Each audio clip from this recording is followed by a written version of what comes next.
Making music on a computer screen sucks, at least for me. I spend a good part of my day looking at a computer screen, and having to sit in front of a DAW to create music always felt more like work rather than creative play. That's why in 2020 I set aside a small corner in my home office to build up a hardware-based music recording studio. Fast forward 3 years and I produced several releases in this here corner. I also bought and sold a bunch of gear along the way, and I learned a lot about what it takes to put together a DAWLESS setup that helps me do what's most important to me, which is to keep taking ideas and stories from my head and translating them into finished songs. If you're thinking about putting together or improving your existing DAWLESS setup, then stick around because we'll be talking about the following. The different elements that a capable hardware setup needs to encompass, what elements I've been using and how they've worked out for me. And we'll also take a look at what other gear we'll need to make sure that everything runs like clockwork. But before we begin, let's get some semantics out of the way. DAWLESS can mean a lot of different things depending on who you are asking. If you're going full DAWLESS, this means that your music will never touch a DAW. Plain and simple. I've tried this approach in the past where I would record the stereo out of my mixer and call that a finished track. And I find this works great for live performances and jamming, where the music that's being made will only be heard once. But when recording music that will be released publicly and listened to many times, I prefer to record and compose everything using hardware instruments, where each instrument is recorded to its own separate track, so that I can do my final mix in a DAW. And using this hybrid approach for the past 2 releases has worked out perfectly for me. The DAW that I'm using is Harrison Mixbus 32C, which has an old school analog mixing desk workflow, comes with a bunch of excellent stock plugins, and allows me to get my mix sounding just right within a reasonable amount of time. Speaking of mixers, the very first thing you'll need to figure out is how you're going to record the music that you are making.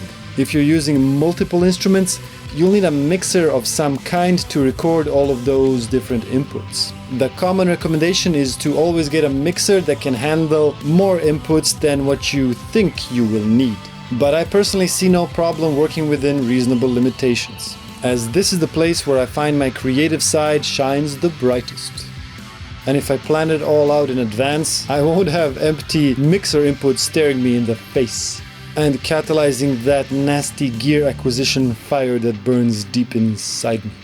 If you have no intention of further mixing your recordings, then recording the stereo out of the mixer is all that you will need.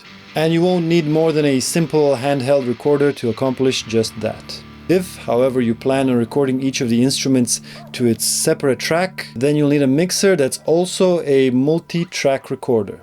Luckily these days there are a couple of affordable options that you can choose from, and the Tascam model range is a popular choice among DAWLESS enthusiasts. The first thing you'll notice is that I've got my Model 12 positioned vertically, which has been an enormous space saver in addition to providing me with a quick overview and easy access to things that matter.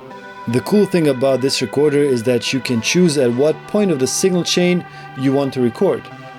Pre-compressor, post-compressor, or post-EQ. I have it set up for pre-compressor recording because I will apply quite a bit of compression and EQ during my mixing process. But it's great being able to apply a bit of EQ to different instruments while tracking, without having crude processing included in the multi-track recording. I'll probably do another video where I go more in depth as to how I exactly use the Model 12 in my process. So let me know down in the comments if there are any specific questions you would like me to address in that upcoming video. The next piece of gear we'll look at is the main brain of this whole DAWLESS operation. The Elektron Digitone Keys is the main sequencer and main synth behind everything that I do. It sends MIDI clock, notes, and CC messages to all of my other gear, and it's the bassline and chord machine on most of my tracks. I've already done a deep dive into how the Digitone fits into my process. And if you've missed that video, be sure to check it out to get a much better idea of how all of this works well together. Unless you're making spaced out ambient, you'll likely need a drum machine of some sort. The drummer I've chosen for this task is the Roland TR-6S. What I love about it is that it has most of the features of its older brother, the TR-8S, while coming in at a much smaller size. I especially like having easy access to track faders, since I like doing a complete drum submix before recording the stereo out to the Model 12, which means I'll be EQing and adding effects to each of the drum tracks as well as the master. This process can get very menu divey with this tiny little screen here, but I'll usually slip into the flow state when I'm dialing in my drums, and once I'm happy how everything plays together, there's really no need to keep digging into the menus again. And if I need to make some quick performance tweaks, I can do that with the faders and knobs on top.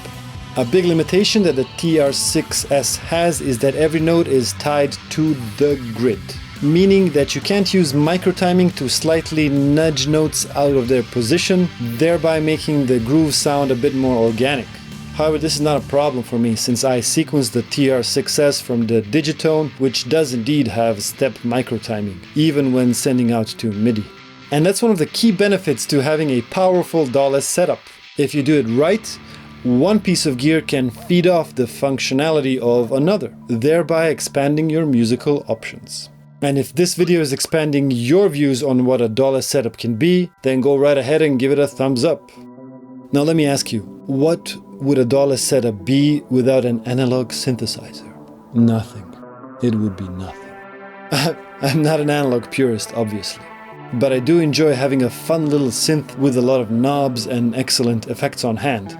And that's exactly what the Dreadbox Typhon is. I'm a big proponent of functionality, but throwing in a bit of fun here and there never hurt nobody. And finally we get to this here piece of wood hanging in the corner of my studio. What I found really opens up a DAWLESS setup is the addition of an instrument or voice that can add some sort of organic mess and provide a contrast to the waterfall of programmed and somewhat predictable electronics.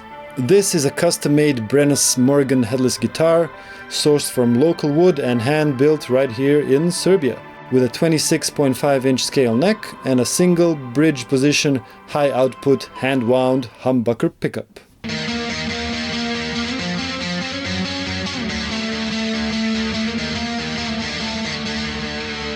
I'll be doing a thorough video on this unique piece of acoustic art, so let me know if there's anything specific you'd like to know about it. Whichever instrument you decide to use, you will likely need some way of adding drive, distortion or effects to it. Now this here cable leaves the guitar and goes straight into the Boss GX100, which then takes care of all my amp sims, pedal sims, effects and a whole lot more. The presets it comes with are deceptively atrocious, but that's okay because I love creating my own. And in order to do that, I've got the GX up here on my desk for easy access. This makes the expression pedal on it useless, but luckily it takes pedal input, so I've got another expression seesaw under the desk right next to my cable spaghetti.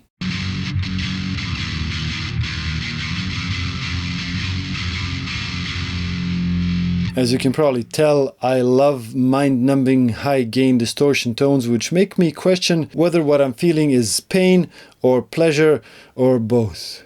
But the GX100 can also pull off something like this.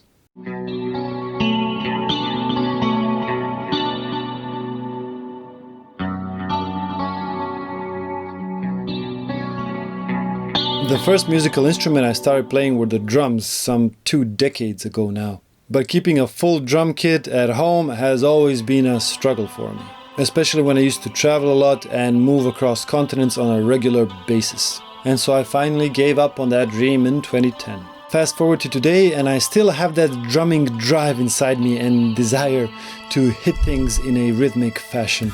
I figured that an electric drum pad would satisfy this craving, so I got myself an Alesis Sample Pad Pro. These days I mostly use it for triggering other instruments. So I've got it hooked up via MIDI to the Digitone, and from there I can pass the MIDI signal on to other tracks and other pieces of gear. It's probably the instrument that sees the least amount of use in my process, but I have a feeling it will have its time to shine on my next release. Now that we've covered all the fun stuff, let's look at a couple of more things you need to figure out when putting together a DAWLESS setup. The monitors I'm using are 5-inch coaxial front-ported Fluid Audio FX50s. They're active monitors with a D-class amplifier and a couple of controls on the back to sculpt the sound in accordance with the room you're using them in. I've got a MIDI cable running from the Digitone into this simple MIDI through box, and then I've got cables running out to my other pieces of gear that are receiving MIDI signals. Just don't bother with daisy chaining MIDI cables, just get something cheap like this. And this one's powered by my pedal power supply for added simplicity. Speaking of power, I've got all my gear connected to a single power strip to reduce hum and buzz, a power switch to make sure everything is off when I want it to be, and a surge protector. For lighting, I'm using a LifeX bulb, which is great for setting the mood I want, although it's been a while since the mood has been anything other than green around here. It connects to Wi-Fi and can easily be controlled using the app. I've also got a Boss GT001 sitting here, which used to be my guitar processor before I got the GX100. It's such a useful piece of gear that it's not worth selling at current prices. And I plan on doing a separate video on why I think this little box punches way above its weight. And last but not least, we've got my trusty Notepad here. Usually I love taking down notes on my phone, but when I'm composing and recording, the last thing I want are phone-induced distractions. So the trusty old pen and paper come in very handy here. But let me know about the little tricks and techniques you use to keep your DAWLESS process going flawless. Next, I'll be doing more videos that go in depth into each piece of gear that I use in my studio. So be sure to subscribe if that interests you, and I'll see you around.